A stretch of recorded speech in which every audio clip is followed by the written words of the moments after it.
And that was something that I enjoyed watching and wanted to be a part of. And in fact, your nickname in football was?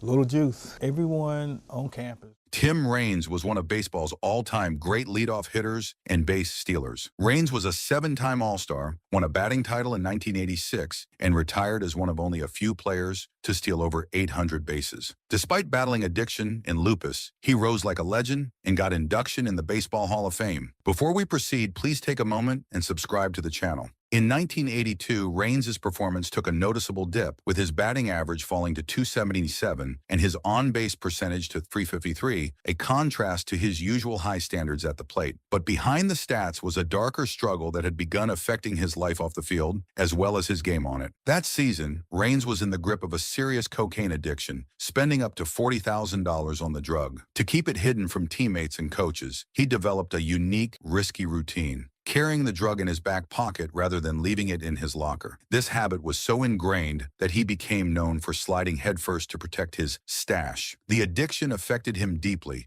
leading him to use cocaine before games, in his car, after games, and on some occasions, even between innings in the clubhouse. This high-stakes lifestyle quickly spun out of control, prompting Raines to make the difficult decision to enter a treatment program at the end of the season. Facing his struggles head-on, Raines was determined to turn his life around, not just for his career, but for his health and future. In September 1985, Raines testified at the Pittsburgh drug trials, a high-profile case that brought to light the widespread drug issues within baseball. His testimony and the courage it took to come forward became a pivotal moment in his journey to recovery and redemption. It also underscored his commitment to be a positive influence in the sport and a role model for younger players, turning his story of struggle into one of resilience and triumph. His openness about his past and dedication to self-improvement would ultimately help reshape his legacy as one of baseball's most respected figures. In January 1999, Raines signed as a free agent with the Oakland Athletics, hoping to bring his experience and skill to yet another team. But just months into the season, Raines faced an unexpected and life-altering health scare. On July 23rd, after noticing concerning symptoms, he underwent a kidney biopsy that would reveal he had lupus, an autoimmune disease that causes the immune system to attack healthy tissues. For a player known for his resilience and speed on the field, the diagnosis was a shocking turn, marking the start of a new kind of battle. Raines, who had already overcome significant challenges throughout his career, was suddenly thrust into an entirely different world of uncertainty.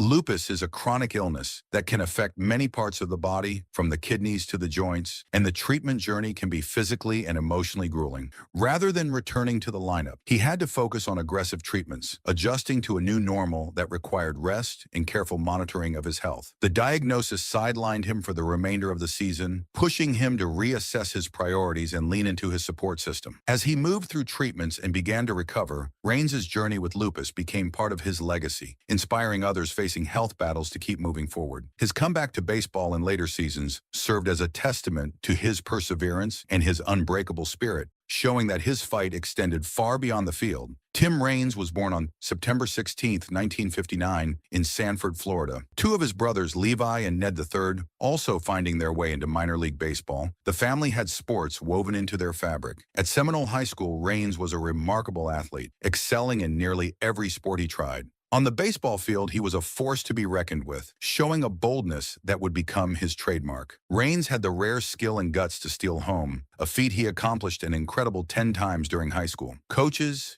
teammates, and fans could already see he had that unique mix of speed and baseball instincts. But Raines' talents weren't limited to the diamond. On the football field, he was a dynamic running back, rushing for over 1,000 yards in just 8 games, a stat that quickly earned him a reputation among scouts. Meanwhile, in track and field, he set 2 school records, demonstrating his explosive athletic ability in yet another arena. Those records would stand for years, a testament to just how rare his athletic gifts were. With all of this talent, Raines drew the attention of colleges across the country, receiving more than 100 scholarship offers to play football. Universities everywhere were eager to sign him, believing he could become a major football star. But despite the allure of the gridiron, Raines' heart was set on baseball, the sport he loved most. His His passion, combined with his unmatched speed and instincts, set him on the path to becoming one of baseball's most exciting leadoff hitters and base stealers. His choice to pursue baseball over football was, as we now know, a game changer for the sport and the start of an incredible career that would leave an enduring legacy. When he was asked later why he chose baseball over football, he answered, "In football, I was a running back, so in the NFL, my career would have probably lasted 6 or 7 years. But in baseball, I ended up playing for 23 years. Baseball lets you stick around a lot longer, so when you look at it that way, it was the better choice." The Montreal Expos picked Tim Raines in the 5th round of the 1977 MLB draft,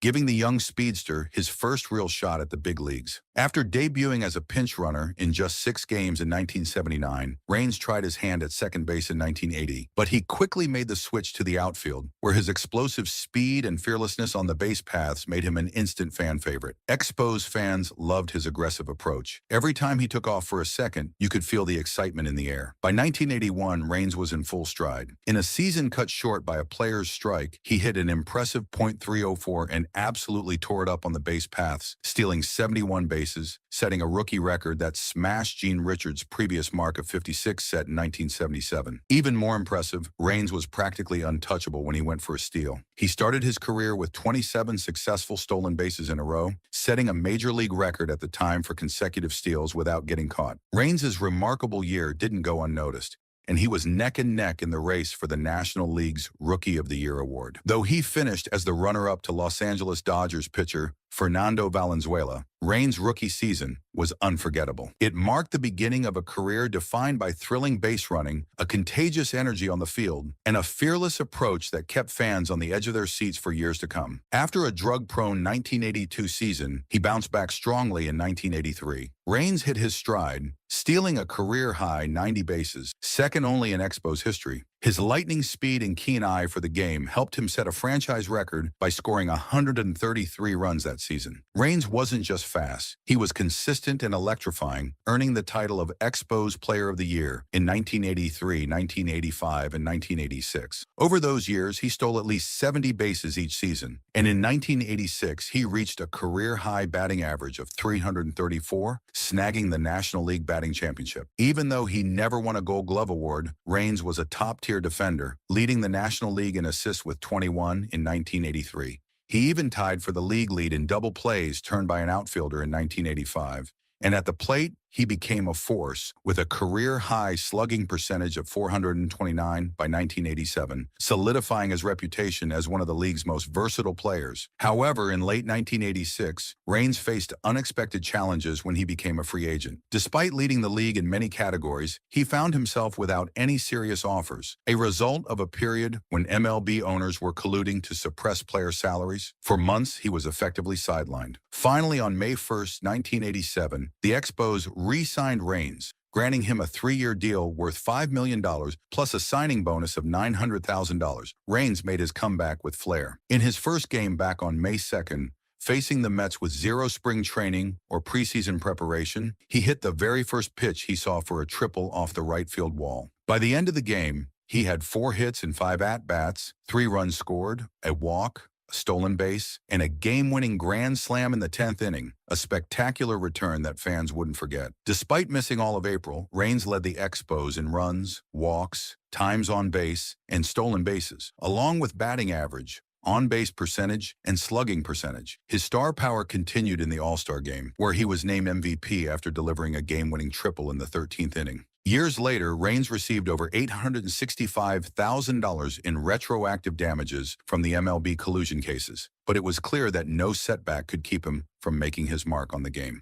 On December 20th, 1990, Raines made a bold move when the Montreal Expos traded him to the Chicago White Sox. Though he was leaving the team that had helped him grow into a baseball superstar, Raines was candid about his decision to leave. He wanted a shot at the World Series, and he didn't feel the Expos were in a position to make that happen. Raines adapted quickly to the American League in 1991, posting a .268 batting average with a strong .359 on-base percentage. He was second on the White Sox in runs scored that year, helping his new team to a solid second-place finish in the AL West. In 1992, his average climbed to .294 with a 380 OBP, proving he was just as capable in the AL as he'd been in Montreal. By 1993, Raines was hitting his stride with Chicago, but the season wasn't without setbacks. A torn ligament in his thumb, sustained in typical Raines fashion while stealing a base, kept him out for nearly 6 weeks during April and May. Yet he returned with determination and ended the season batting .306 with 16 home runs, adding power to his already strong performance on the field. His efforts helped propel the White Sox to clinch the AL West title, getting Raines closer to his dream of a World Series. In the American League Championship Series against the Toronto Blue Jays, Raines stepped up his game even more, batting an impressive .444 and scoring 5 runs over the series. Despite his heroics, the White Sox couldn't overcome the Jays, and Chicago's postseason run ended there. On December 28, 1995, Raines' journey took him to the New York Yankees when the White Sox traded him for future considerations. Moving to New York put Raines in the position he dreamed of for years, a shot at the World Series with a team built to win. Raines brought his usual energy and work ethic, though injuries limited his time on the field. But even when he wasn't in the lineup, Raines became known for bringing a relaxed, fun atmosphere to the Yankees clubhouse, which helped loosen things up in a high-pressure environment. In 1996, his first season with the Yankees, Raines achieved his long-awaited dream, winning his first World Series ring. 2 years later, in 1998, he added a second ring to his collection as the Yankees dominated the league once again. That season was special for another reason, too. On June 10th, Raines stole his 800th base, hitting a milestone few players ever reach. Though he spent just a few seasons with New York, Raines' impact was felt on and off the field, adding a final triumphant chapter to an incredible career. After his battle with lupus in February 2000, Raines signed with the Yankees as a free agent.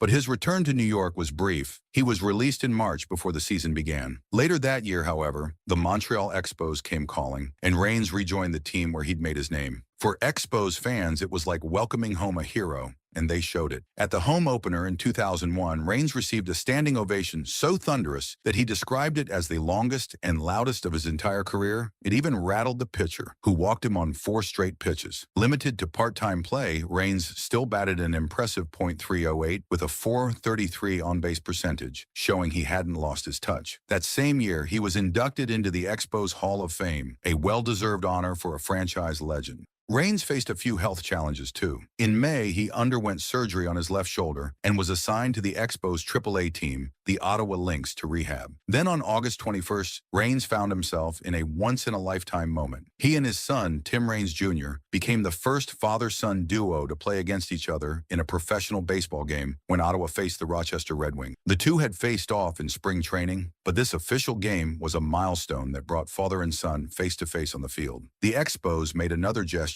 to honor Raines, trading him to the Baltimore Orioles so he could play alongside his son in the majors. On October 4th, Raines Jr. took center field, while Raines Sr. held down left field for Baltimore. They became the second father-son duo to play for the same MLB team, following in the footsteps of Ken Griffey Sr. and Jr. After hanging up his cleats, Tim Raines jumped right into coaching, starting in 2003 as the manager of the Class A Advanced Brevard County Manatees, an affiliate of the Expos. His journey took a significant turn in 2004 when he was promoted to the Major League team, and he was there for the Expos' final games in Montreal, closing a chapter in baseball history that he had been a part of for so long. In November 2004, Raines joined the Chicago White Sox as a coach, and what a ride it was. During the memorable 2005 season, when the White Sox clinched the World Series championship, Raines served as the first base coach, contributing to a team that would go down in history. The following year, he took on the role of bench coach, further solidifying his place in the game.